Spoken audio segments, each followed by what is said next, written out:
Europe के जो सारे लीडर्स हैं वो यूरोपियन यूनियन के भारत आए हुए हैं, मोदी जी के सामने भीख मांग रहे हैं।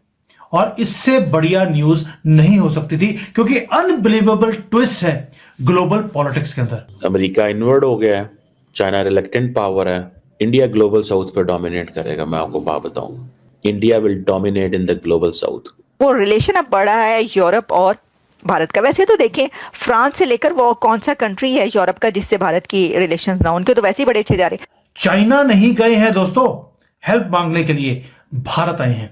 और ये वंस जो है ना अपने आप को माइटी यूरोपियन यूनियन बोलते थे, आज अपनी सिविलाइजेशन को खत्म होते हुए देखते हैं अपने सामने, और भारत के पास आए हैं हमारी मदद कर दीजिए। तो ये फर्क है हम में और हिंदुस्तान में। तो इंडिया एक इकानमी है, हमें इसको मानना चाहिए। प्रेसिडेंट ऑफ यूनाइटेड स्टेट्स हैं, उन्होंने उसको जेल में रख के उनकी कुर्सी को पीछे खींचा है। हाँ, और उनका झंडा भी लगाया हुआ। तो वो सही ट्रैक पे है, हमारा ट्रैक थोड़ा सा गड़बड़ है। एक चीज मुझे पता है मोदी जी के फॉलो करने के बाद, कि जियो पॉलिटिक्स के अंदर कभी भी कोई चीज स्टेबल नहीं रहती है, सेम नहीं रहती है। कभी इंग्लैंड वर्ल्ड का राजा था, फिर जापान बढ़ गया, फिर अमेरिका हुआ, फिर यूरोप आया, फिर चाइना आया, अभी ये टाइम भारत का है। ये म्यूजिकल चेयर है, चेंज होती रहती है। और यूरोप जब गिरेगा अपनी इज्जत से, ग्रेस से, तब भारत भी बढ़ेगा, और ये हमारे लिए जस्टिस भी होगी। जय हिंद दोस्तों, डोनाल्ड ट्रंप के आने के बाद से वर्ल्ड पॉलिटिक्स में एक भूचाल सा आ गया है। आपने देखा जेलेंस्की के बिहेव के बाद किस तरह का माहौल बदलता हुआ दिखा है। हालांकि उससे पहले भी यूरोपियन यूनियन को धमकी दी गई थी कि तुम अपना जीडीपी 2% से 5% का डिफेंस में खर्च करो। तो इसी के एवज में कहीं ना कहीं उनको ये भी नसीहत दी गई थी कि भैया अपना सेफ्टी की जिम्मेदारी आपको खुद लेना पड़ेगा। तो इसी वजह से आज ईयू के सारे मेंबर्स भारत आए हुए हैं। कहते हैं कि अमेरिका के अंदर जो जमहूरियत थी it survived because Donald Trump जो है उनके पास कोई पिछली दफा प्लान नहीं था, और उसके पास रिपब्लिकन पार्टी का कंट्रोल नहीं था। लेकिन अब रिपब्लिकन पार्टी का कंट्रोल भी मौजूद है, कांग्रेस के ऊपर कंट्रोल भी मौजूद है। अब ट्रंप जो है वो टेक्नोक्रेट्स के जरिए रिपब्लिकन पार्टी को भी कंट्रोल करता है, वो पूरी की पूरी जो ब्यूरोक्रेसी है उसको भी कंट्रोल करता है, फौज को भी कंट्रोल करता है। आप देखें ट्रंप जो है, जिसे वो कहते हैं ना अपने लॉयलिस्ट लेके आए हैं, अब वो हर तरह की चीजें, अब आप देखें कि द सेक्रेटरी ऑफ स्टेट जो होता है वो भी कुछ नहीं कर सकता। अब जो अमेरिकी डेमोक्रेसी है वो कहा जा रहा है कि वो जो सेकंड ट्रम्प एडमिनिस्ट्रेशन है इसको कैसे बर्दाश्त करेगी। ये this is called the breakdown of democracy in the United States. China reluctant power है and there is a breakdown of democracy in the United States. ये दोनों समझिएगा।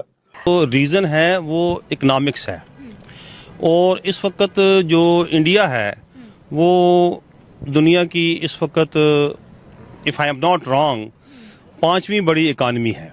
You are right. जो 5वीं बड़ी इकानमी है और जिसका फॉरेन रिजर्व इतना ज़्यादा है कि हम उसको अपने साथ इक्वेट भी नहीं कर सकते, तो फिर जितना वो कहते हैं ना पंजाबी में हिस्सा बकदर जुस्सा, अच्छा, तो वो जितनी बड़ी इकानमी है, जितने बड़े मुल्क से वो आया है, और देखें इस वक्त दुनिया जो है वो इकानमी के ऊपर चल रही है। बिल्कुल ऐसा ही है। सारी जो ट्रेड है वो इकानमी के ऊपर हो रही है। हाँ। और इंडिया और अमेरिका की जो इस वक्त बिजनेस है, जो इंपोर्ट है, उसका नाम अमेरिका से जो चीज़ें जा रही हैं इंडिया से, और इंडिया जो चीज़ें एक्सपोर्ट कर रहा है, उसकी बेस पे वो जो मोदी साहब, वो जो सारी जो प्रेसिडेंट ऑफ यूनाइटेड स्टेट्स हैं, उन्होंने उसको जेल में रख के उनकी कुर्सी को पीछे खींचा है। हाँ, और उनका झंडा भी लगाया वहाँ। झंडा भी लगाया हुआ था। वो इसलिए देखें, इसमें हमें किसी किस्म की वो जज्बाती बात नहीं करनी चाहिए। तो इंडिया एक इकानमी है, हमें इसको मानना चाहिए, और हमें इससे लेसन क्या है कि हमें आगे बढ़ना चाहिए। तो हमारी इंपोर्ट जो है वो बहुत ज़्यादा है, हमारी एक्सपोर्ट बहुत कम है, और जहाँ इतना ज़्यादा इंपोर्ट और एक्सपोर्ट में इम्बैलेंस हो, वो उस कंट्री के प्राइम मिनिस्टर की कुर्सी को कोई नहीं पीछे खींचता, बल्कि वो तो कुर्सी खींच लेते हैं, भाई इसको कुर्सी भी नहीं देनी। ये तो हमें शुक्र अदा करना चाहिए कि उन्होंने हमें कुर्सी दी है। तो ये जो प्रोटोकॉल है इंडिया का, वो उसकी इकोनॉमी की बेस पे है। हम कहाँ सो रहे हैं, दूध और लस्सी पी के सोए हुए हैं। यूएस की जो फेडरल गवर्नमेंट है ना, इसका पता है आपको कितना बजट है? $60 ट्रिलियन। 2 मिलियन बंदे इसके डिस्पोजल पे हैं और हर जगह पे हैं। Politics, economy, social life, they do anything. बाकी स्टेट्स हैं, उनको छोड़ें, वो क्या करती हैं, उनके पास वो पावर्स नहीं। किसी भी फेडरल स्ट्रक्चर के पास कौन सी पावर होती है? Defence, foreign policy, communication, economy. ये चारों चीजें जो है उसके पास है।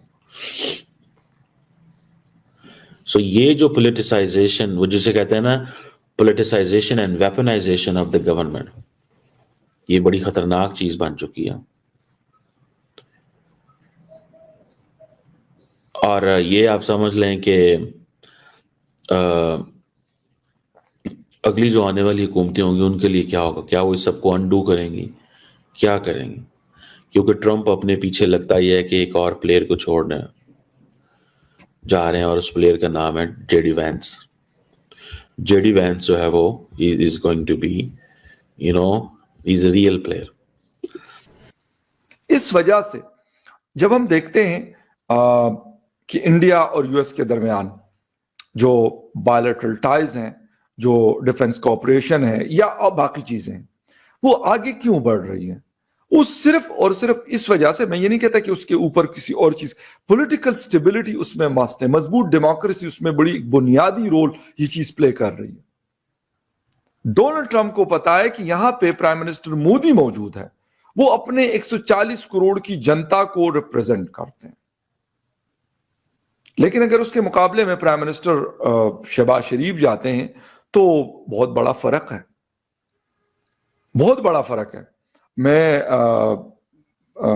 इनके एक पॉलिटिकल लीडर को सुन रहा था, तो वो कह रहे थे कि जी हमारे जिन लोगों के ऊपर ये बताया जाता है कि इनको ये हारे हुए थे और इनको जिताया गया है, टीवी शो में आमिर मीर साहब के बोल रहे थे। यानी कि अगर अथॉरिटेरियनिज्म जो है ना, उसका मतलब ये नहीं है कि जो कॉन्स्टिट्यूशनल ऑर्डर है वो डिस्ट्रॉय हो जाए। दैट डजंट, इससे कोई फर्क नहीं पड़ता। कॉन्स्टिट्यूशन अपनी जगह पे रहता है in the times of authoritarianism. लेकिन ये everybody has become irrelevant, so people call it as an abuse of power। और जितनी भी ऑटोक्रेसीज पिछले कुछ अरसे में आई हैं, they have all come through with the support of the constitution। इसमें हंगरी की मिसाल भी दी जाती है, एल सल्वाडोर की मिसाल भी दी जाती है, पेरू की मिसाल भी दी जाती है, होगो चावेज वेनेजुएला की मिसाल भी दी गई है, टर्की की मिसाल भी दी जाती, इंडिया, तुनिसिया, पाकिस्तान। दोस्तों, आपने ये वीडियो देखी और आपको समझ आ चुका होगा, एक्सपर्ट्स के कमेंट्स के थ्रू आपको आइडिया लग चुका होगा। जैसे जैसे समय बीतता जा रहा है, म्यूजिकल चेयर चेंज होती जा रही है और वर्ल्ड इकोनॉमिक्स में, वर्ल्ड पॉलिटिक्स में सब कुछ चेंज होता हुआ दिख रहा है। लेकिन पाकिस्तान कहीं पर स्टैंड आउट नहीं करता। हालांकि हमें पाकिस्तान की बात यहां पर करनी भी नहीं चाहिए क्योंकि पाकिस्तान इस लायक है नहीं। फिर भी हमें याद आ जाता है कि यार हमारा पड़ोसी है, काश ये भी प्रॉस्पर हुआ होता, काश इसने हमारे साथ ऐसे दुश्मनी वाले रिश्ते ना पाले होते, तो कहीं ना कहीं पाकिस्तान भी बहुत अच्छी एक इकोनॉमी बन चुका होता, लोग डेवलप्ड होते, लोगों के घर में खुशियां होती। दोस्तों, आपने देखा डोनाल्ड ट्रंप के 20 जनवरी के बाद से जो भूचाल आए हुए हैं, तो कहीं ना कहीं आप ये अंदाजा लगा सकते हैं कि डोनाल्ड ट्रंप ने जो फालतू के डोनेशंस दूसरे देशों को दिए जाते थे वो तो बंद ही करवा दिए। वहीं अभी हाल ही में जेलेंस्की के साथ जो तीखी बहस हुई, उसके बाद यूक्रेन को अभी मिलिट्री हेल्प और एड देना बंद कर दिया गया है। बाइडेन प्रशासन ने $300 अरब का एड भी दिया था, अब वो एड नहीं मिलेगी। साथ ही साथ मैक्सिको, कनाडा पर टैरिफ बढ़ गया है, आज से वो लागू भी हो गया है। और चाइना पर 10% का जो टैरिफ बढ़ा है वो भी आज से लागू हो गया है।